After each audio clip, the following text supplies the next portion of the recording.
So I think we want this guy to go right through there. Keep those trees will keep it from rolling. We definitely don't want it to hit the house. And I'll be doggone if all of a sudden the wind's not picking up. So we got to get this sucker down. Crap, like in the next 5 minutes.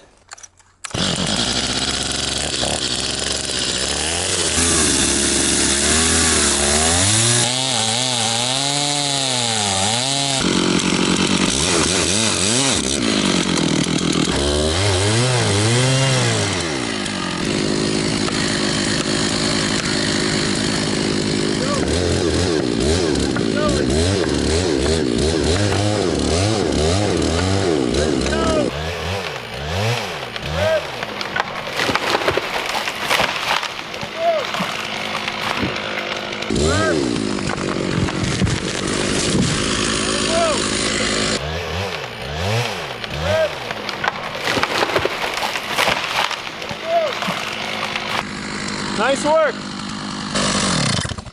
All right. No injuries. Everybody's in one piece. Hopefully there's some beautiful wood in there. I cut that a little high because I didn't want to get down there in them dang rocks. No, better to be high. I don't know why they got to grow these trees on hillsides. So what are we going to do? Buck it into two? Let's give ourselves at least two 12-footers. Beautiful wood. Looks good, huh? Make your drawer fronts out of that, man. Right?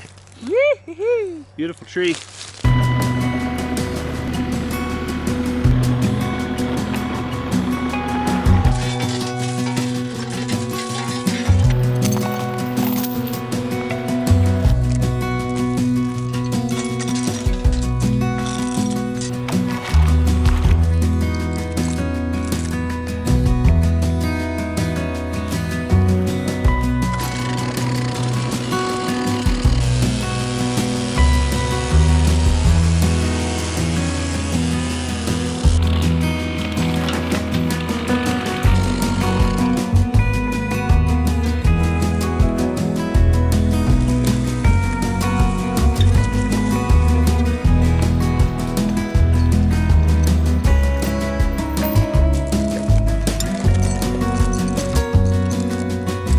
Okay, up a little bit.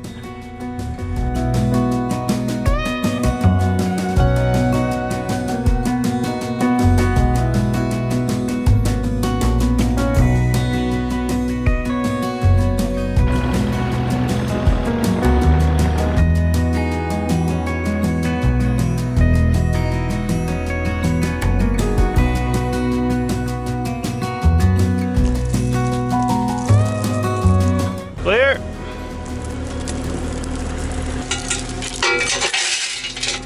Hey.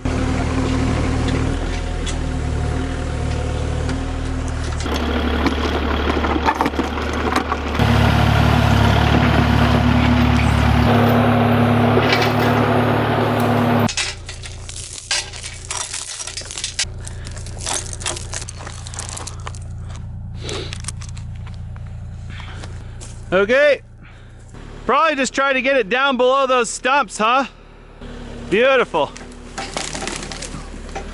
Beautiful.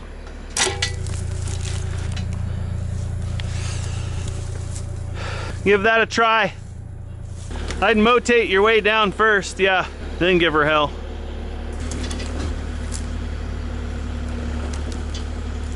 Pull your boom in. There you go.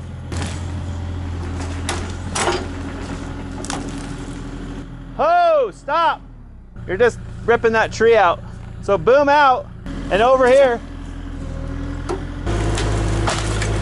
There you go. Watch out.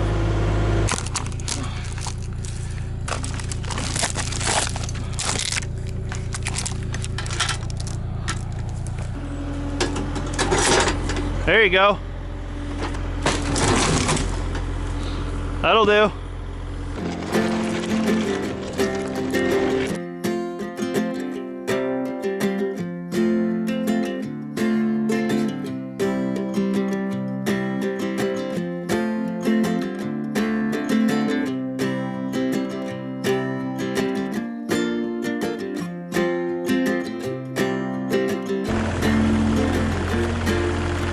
Nice work. Yeah. House is in one piece. That's always a good day. Well, I have good news, guys. We had to cut that tree down by the house because of the storm warning. Normally, I wouldn't really worry too much about that tree because it was on the northeast corner of the house and our prevailing weather is from the southwest. We get a lot of wind out of the southwest, and if the wind were to topple that tree, it was going to topple away from the house. And I wanted to leave the tree standing for as long as made sense to let it dry standing, so that when we got around to milling it, we didn't end up with a piece of wood that twists a whole bunch and then it has to be re-milled. That's something that we learned from cutting our own timber frame, is that there's not a lot of wisdom in cutting a tree down that is green as green can be. One, they're extremely heavy because they're full of water. And two, as that timber dries, any axial movement in the timber is going to manifest itself in twisting, right? So there are ways that other cultures in the past have dealt with this. They've girdled trees, they've scarred trees, they've done things to kill the tree standing. Then they let it dry standing, and then they mill it up. The problem is those trees weren't next to my house. And with the storm warning coming, we had to take it seriously. Unfortunately, it did affect a lot of people, but not us. It was very strange. They were forecasting sustained 40 to 50 miles an hour of wind, and I'm pretty sure we saw like one, which is really strange. But all around us, to the east and to the west, the impacts were pretty serious. Power outages and downed trees and things. So had that hit us, I would have been very happy that this tree was on the ground. If you've been following our channel for a while, you know that we have kind of a personal thing where we don't waste anything on our property. In fact, this log deck is a testament to that. This log up on the top is actually the other half, the second half of a tree that was bifurcated on the top, and this blew down in the 70-mile-an-hour windstorm that we had recently. If you haven't seen that video, give it a watch. It was really scary, and it was the very first time that our house, which we've been building for a couple of years, got truly tested. In fact, if I zoom in, I can show you the top of that tree. It's right there. That one had two tops on it. One blew off 4 years ago in a 100-mile-an-hour storm that cabin survived. And then recently we had a sustained 70-mile-an-hour wind, and it took the other half of that tree with it. So that guy ended up in the log deck. We were going to use that for something practical, but unfortunately it's got so much bow and crook in it that there's not really a lot of useful wood. But that will become firewood, so it's not going to go to waste. When we built our hot tub deck a few years ago, a lot of the wood came from this property in one form or another. The lumber that we used to build it came from trees that we had fell. And the posts, on the other hand, came from the top of that tree and another tree that blew down in the 100-mile-an-hour storm 4 years ago.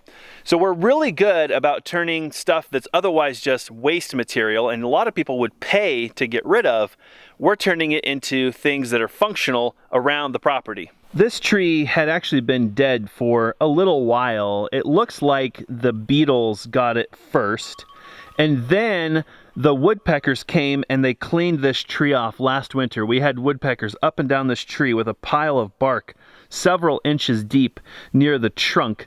And then after that was all done, this fungus showed up. I mean, a telltale sign that the tree is dead. Another reason I wanted to leave this tree for a little while and not cut it down immediately and use it immediately is that something really beautiful happens to a lot of these pines if they're beetle kill. This bluing that you see in the wood here is a process of a bacteria or a fungus or something like that that's actually carried on the beetle. The beetle that killed this tree didn't make this blue. It's like some sort of a bacteria or fungus that ends up infecting the wood and it turns this blue color. So whenever you have a beetle kill pine tree, odds are highly likely that you'll end up with blue pine. And a lot of people pay a lot of money for this wood because it's really pretty, especially once you start cutting the lumber. These blues really show up, and then once you finish the wood, they kind of pop.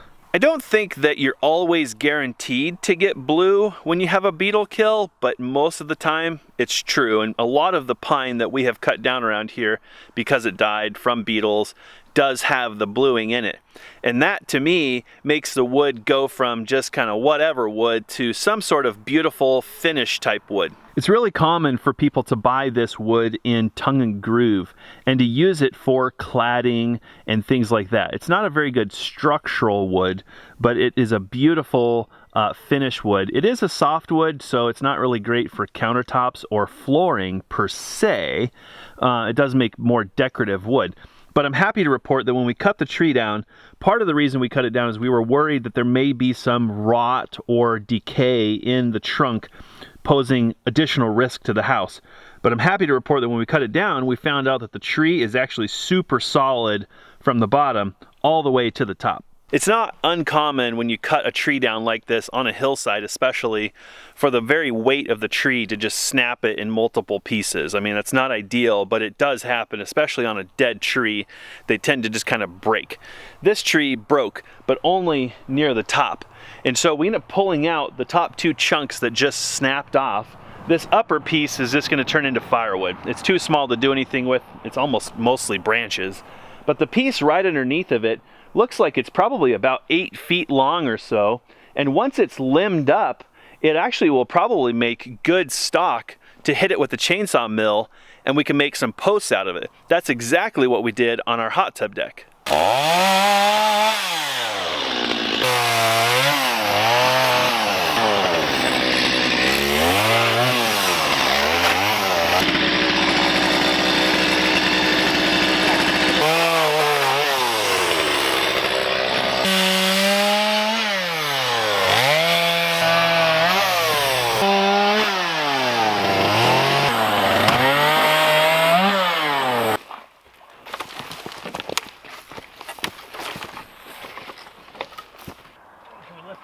Nice. Good. It's been a few years since I've used this small chainsaw mill. I wish, that's embarrassing to admit, but we ended up getting a bandsaw mill and a couple of bed sections there that we ended up using to mill our entire timber frame from 55 logs. And pretty quickly, we just didn't have a use for the mini mill. It's not that we didn't have a use for it, it just didn't make sense for that particular job. And for this type of thing, that's almost perfect. I mean, almost. I think for a lot of people who don't sawmill every single day, it just doesn't make sense to buy a $5,000 to $10,000 sawmill. I mean, as amazing as they are, it comes with a lot of problems. And that's a video I want to do another time. But for this type of project, it's great because two of us carried that little log over here onto a set of sawhorses. This little mini chainsaw mill, I think, is just shy of 150 bucks, and it comes with a set of rails that you mount to a piece of lumber. And as long as you've got the piece of lumber, you basically have everything you need to create a chainsaw mill. So this is the piece of lumber with the guide rails mounted to it, and all we have to do is attach that to the log, and with some wizardry, some hard work, we can turn this hunk of kind of broken log into something super useful. So I'm kind of excited to do this because I haven't used this chainsaw mill in a long time. That little chainsaw can run this chainsaw mill. So if you have a chainsaw at all, if it's decent size, decent quality, you're totally going to be able to do it.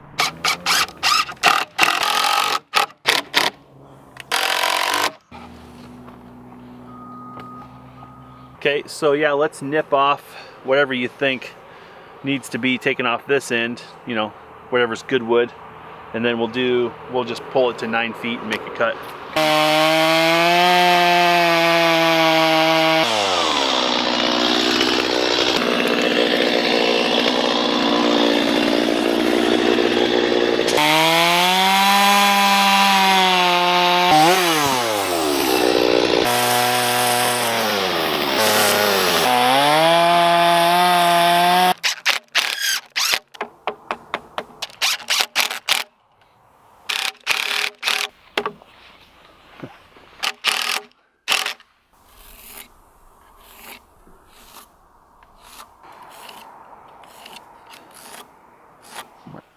Perfect.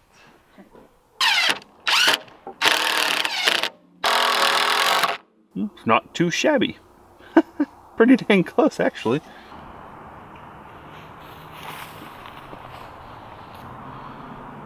So we're ready for our first cut, and this cut's really important, but it's also the most difficult because you're basically using these little cleats, or whatever you want to call them, I'm not really sure, to set the board height, this little guy. And the board is currently sitting on this because if it were to sit on the log, you can see that there's a gap between the log and the board there. We did that because these boards want to rock and it'll just make a horrible mess. So with this mill, we're going to use that cleat for the first cut, and that board is resting nice and neat on there. This is level.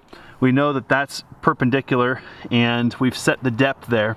But what's going to happen is this board is going to end up bearing or sitting on this cut. So if we get this cut wonky like that, and all of our future cuts are going to be wonky. So taking our time to get this really laid out good and nice and stable will make this cut super good, and then after that it gets really quick and easy.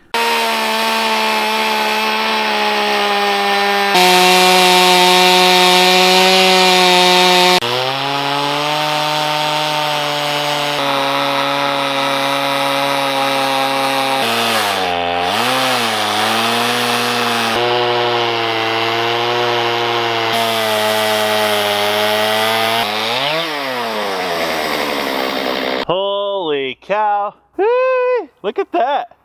That is gorgeous. Do you want to take that home? Somebody can make a sign out of that. I just don't know who.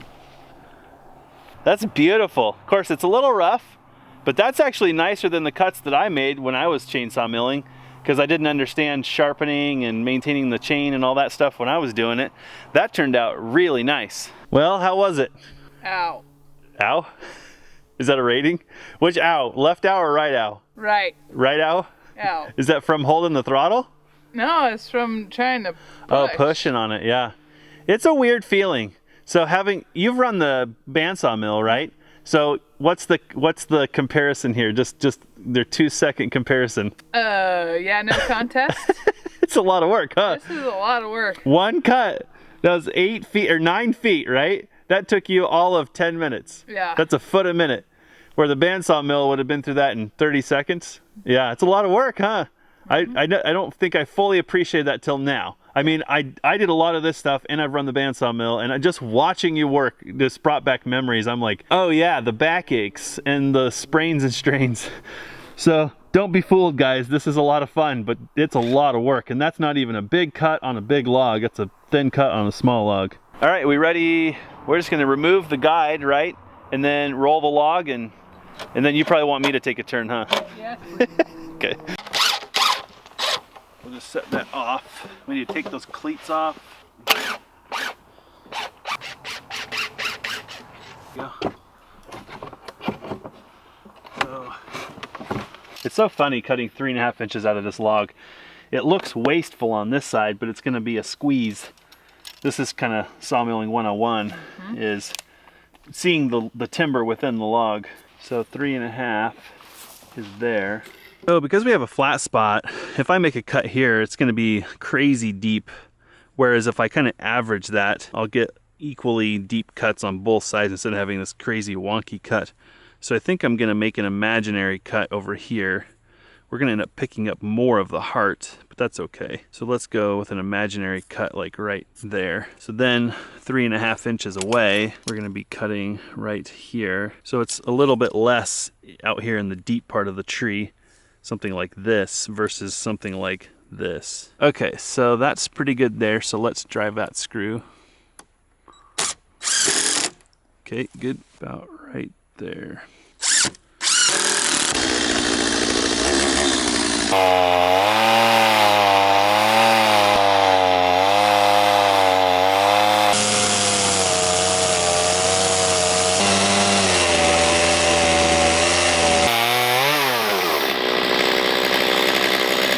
Wow, nice. What a beauty. It's actually, I mean, for rough sawn, it's pretty good. for being a crosscut chain, which is not designed for what we're doing with it, you really should have what's called a ripping chain for this. And that's part of why we're getting so many score marks, is this chain is not made for this, which is part of why it's so much work too. Ripping chain does a much better job going with the grain than a crosscut does, right? A crosscut saw is meant to cut like firewood, and we're cutting, you know, with the grain, so not too shabby. 2 cuts down. I think it's time to put our heads down. One of us. Rock, paper, scissors? All right, fine, I'll do it. Knock out the last 2 cuts, and hopefully you guys are starting to see that 4x4, which is gonna end up being 3.5 by 3.5, coming out of this tiny little piece of tree. I have to say that after having run the bandsaw mill for so long, for a month, and milling that timber frame, highly precision timbers, and working with big logs, I feel like this chainsaw milling thing is like no big deal. It is just a matter of patience, realizing that you're cutting a 1/2 inch kerf, not an 1/8 inch kerf. So you're removing a lot of wood. We're creating a lot of sawdust. And the chain is not designed for this. If we had a ripping chain for this saw, I'd throw it on there. We just don't. We have one for the big saw, but the big saw on this project would suck even worse because it's so big. It'd be like chainsaw milling over your head here. So there's a few things we could do to fine tune this process. It's going really well, but the point is, a bandsaw mill will teach you a lot, and that this will make this process easier.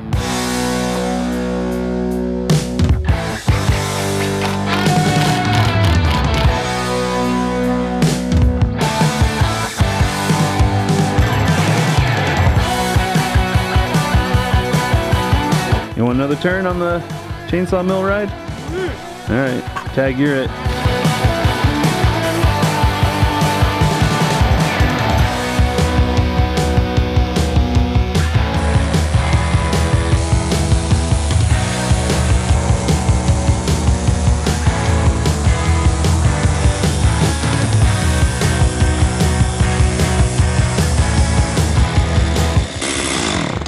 Beautiful. Nice one. Oh, yeah. Wow.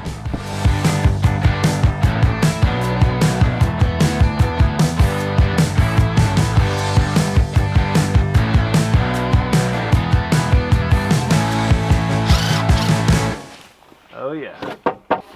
Right? Yeah, if you wanted to make it like live edge post. Anna's suggesting that we don't fourth side this, we just kind of leave that rawness on that edge, and I kind of like that idea.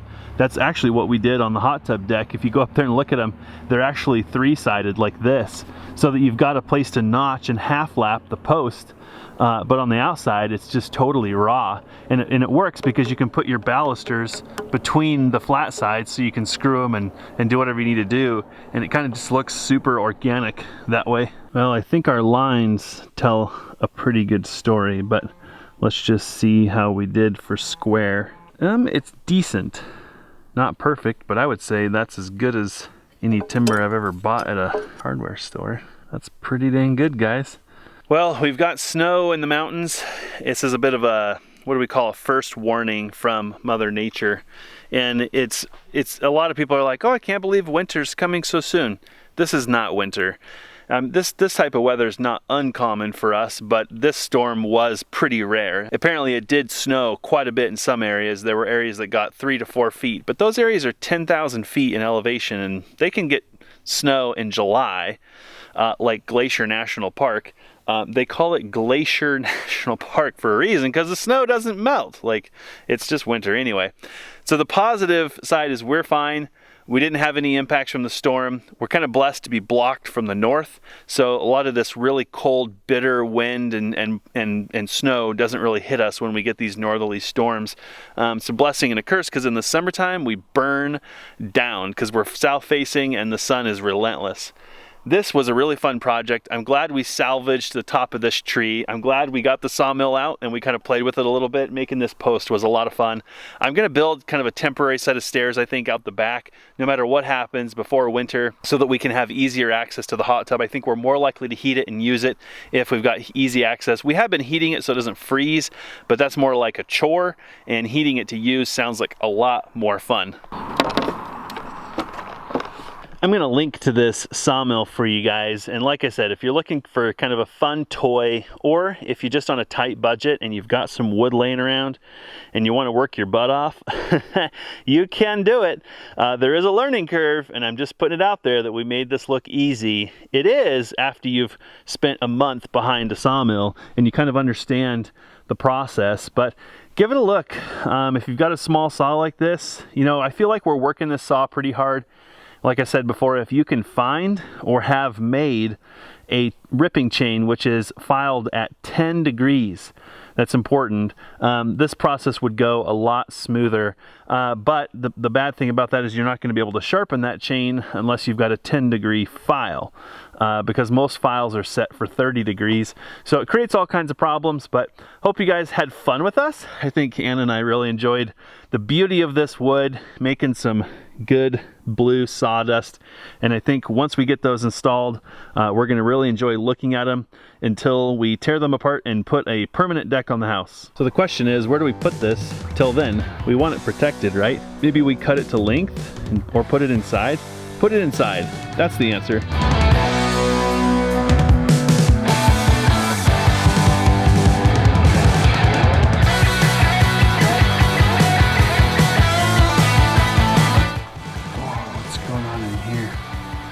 Oh, yummy.